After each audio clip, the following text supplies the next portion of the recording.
Hey everybody, Black Ninja 797 here, and welcome back to another episode of Call of Duty Zombies Myth-Busting Mondays. In today's video for the final myth, we are seeing if whether or not we can duplicate wonder weapons. You know how some maps only allow one player to have the wonder weapon? Well, we're going to be seeing whether or not we can go against this rule and see if we can spawn in more than one anyway. If you guys end up enjoying today's video and you're looking forward to the final myth at the end, please make sure you guys drop a like and leave a comment down below if you have a myth of your very own that you would like to be featured in next week's episode, or if you guys also want to, you can put them within my Discord server, which is going to be linked down below in this video's description. With all that being said, guys, I hope you end up enjoying this week's episode of Call of Duty Zombies Myth-Busting Mondays. Myth: if you activate the Now You See Me Gobblegum while having zombie blood, will it bug out BO3? Alrighty guys, so myth number 1 is going to be submitted in by Sand Dudes. Now, on Origins, we're going to be trying to pop a Now You See Me Gobblegum while we have Zombie Blood active. Now You See Me ends up working in the opposite way of In Plain Sight, where the zombies will only target that specific player that's popped the Gobblegum. But it looks like that if you have Zombie Blood, it overrides Now You See Me, because you can see that Dan is running around all over the place, and the zombies are only going after him, despite me popping Now You See Me. The Now You See Me Gobblegum will only work as intended if you don't have something that is contradicting it. So for example, when I pop Now You See Me while Zombie Blood is not on my character, the zombies will attack just me. So myth 1 is busted. This doesn't end up breaking the game, it just makes it so that way the game has to make a choice, and it chooses Zombie Blood over Now You See Me. Myth: does Zombie Blood make you immune to the Origins robot feat when they crush you? Alrighty guys, so myth number 2 is going to be submitted in by my buddy Dan. Now, I'm back on Origins, so I'm going to be trying to pop a Zombie Blood to see if it's a valid means of defense against the robots on Origins. I'm going to let him step on me here in a second and use Zombie Blood to end up defending myself, but it looks like it doesn't quite work. The Zombie Blood did not stop the game from giving me a game over screen, which means that myth 2 is busted. You can't use Zombie Blood to stop the robots from crushing you on Origins. You need a golden helmet to do that. Myth: in BO3, if you turn a zombie and then re-pack-a-punch a gun, will the turned zombie still persist even though your alternate ammo type has changed? Alrighty guys, myth number 3 is going to be submitted in by my other buddy, Tyler. So basically what Tyler is asking is that if you end up taking a double pack-a-punch gun with the turned ability on it, and you shoot a zombie and make it so that way he is turned and fighting for you, if you then change your gun ammo type to something else, will the turned zombie still be running around killing things, or will he just simply go away? And it looks like that the answer is that he will end up staying because I have dead wire on my VMP, but my turned zombie is still running around killing things. And fun bonus fact, actually, you can end up stacking the ammo types because right now I've electrified my turned zombie with dead wire and he's going around killing things like a super zombie. So this is going to mean that myth 3 is confirmed. If you want to, you can end up using turned, and then if you change your mind, you can go and pack-a-punch it again, and your turned zombie will be able to defend you during the pack-a-punch process. Myth: can Ted kick you off the transit bus if you knife him while you're down?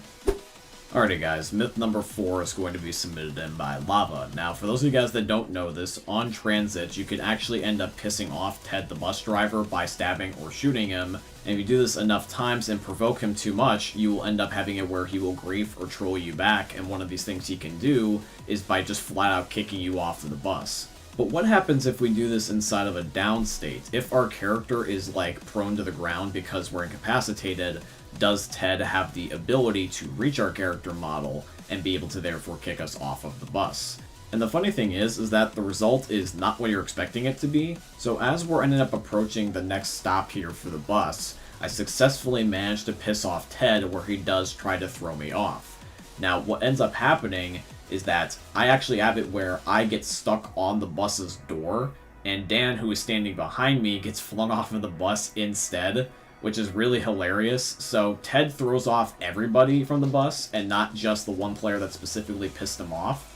So what happens is that the down player will get stuck, but the players that are all standing up, if they're within range of the door, he will kick them out instead. However, this doesn't mean that you're completely immune from Ted kicking you off of the bus, because if you're next to the door of the bus and he gets pissed at you then, if you're down or standing, regardless, he will still kick you off. It's just that he's not able to kick you off when you're closer to him because his range only can go so far. So you basically have to be already out the door for him to successfully kick you off if you're incapacitated. So the fourth myth is confirmed, it's just that it's very unlikely to happen where he'll just flat out completely kick you off. If you're down, you really need to be standing for that. Alrighty guys, and now it is time for the final myth. We are going to be testing if whether or not that you can duplicate wonder weapons. For example, can we duplicate something like, let's say, the Wonder Waff in World at War? I don't know. Let's head over to World at War right now and see if whether or not that's possible. Myth. Can you get a wonder weapon from the mystery box while your teammate has it in the Pack-a-Punch? Alrighty guys, the last myth is submitted in by, and I'm sorry if I'm butchering your name here, but I believe it's Zacko Xantern. If that's not your name, my friend, I apologize, but from here on out, I'm just going to call you Xantern. I hope that's okay with you. But yes, basically Xantern wants to know if you can duplicate wonder weapons by having the person that originally got it put it in the Pack-a-Punch machine, and then the other person in the lobby spins the mystery box and see if they can get lucky, because the game technically thinks as long as the wonder weapon's in the Pack-a-Punch machine, that technically nobody has one anymore.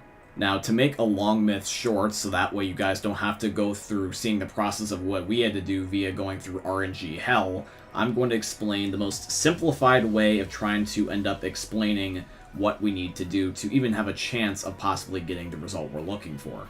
So let's talk about how that the wonder weapons work in Call of Duty. So basically, when you play on certain maps, and this is most notable in the older games, if a player pulls a wonder weapon out of the mystery box and it's only capped for one player, then that means that nobody else can ever pull that gun out of the box until the other person that originally had it either downs, or in this case, technically doesn't end up having it in their inventory anymore when, for example, they put it in, like, let's say, the Pack-a-Punch machine, where briefly it's out of the player's inventory and technically doesn't exist. The way that the mystery box works is where when you end up getting a certain gun out of the mystery box and you accept it, that gun specifically is no longer within the pool of guns, so that way you don't get a duplicate. This is why you don't see people running around with like 2 or 3 ray guns and end up spamming that into oblivion.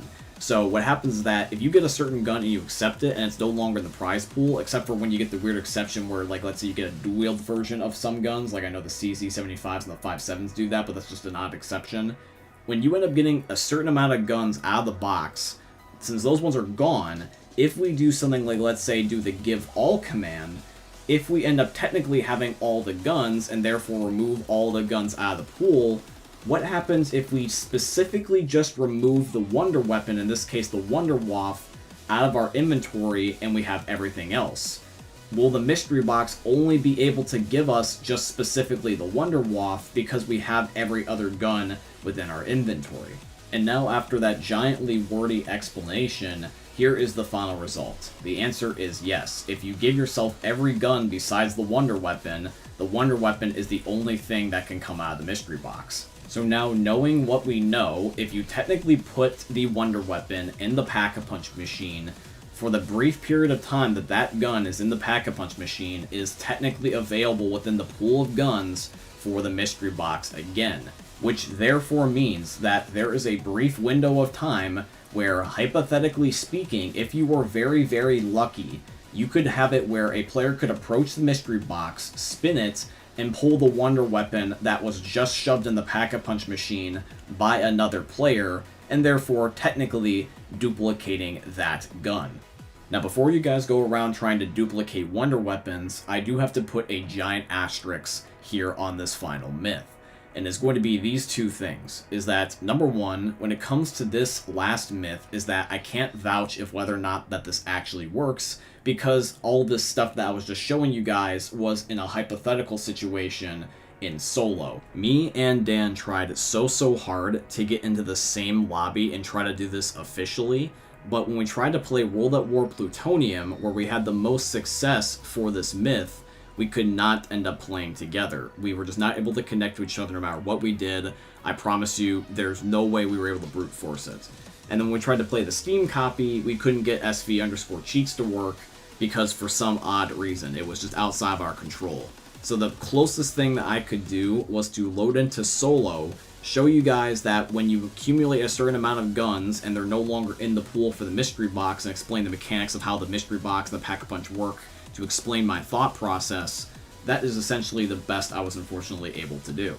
And second of all is that with technically not having Dan here, I'm not able to verify if whether or not what happens to the original Wonder Weapon that was shoved inside the Pack-a-Punch machine. Technically, if you put the gun in the Pack-a-Punch machine and it no longer exists, and then the other person in your lobby spins the box and gets it out of there, I don't know if that removes the original Wonder Weapon that was shoved in the Pack-a-Punch machine or would duplicate it. And because I cannot verify either of these things, the best I can do is label the last myth as plausible, because everything is hypothetical, and I didn't want to completely scrap this myth. So I would recommend doing your own research to try to see if whether or not that this is actually something you can feasibly do, because the best I can do for right now is label it at plausible. But yeah, guys, that is going to be it here for today's video, and I do truly hope you guys end up enjoying it. If you did, please consider dropping a like, comment, subscribe, follow, and all that beautiful stuff. And once again, if you guys have a myth of your very own that you would like to have be featured in next week's episode, please put them here in the comment section down below, or also you can put them in my Discord server, which is going to be linked down below in this video's description. But with all that being said, guys, I hope you end up enjoying seeing another YouTube video from the most unique YouTubers we're ever going to see. Thanks for watching, guys. We'll love all of you, and peace out. Hey, meme lords, Jesus here, and you better have enjoyed that video there by the eternal god Daddy Ninja. You should probably subscribe too, or the mighty Moab will come for your balls. If you enjoyed the video, you might like it too, and give me the memes. Flash, bang, boom!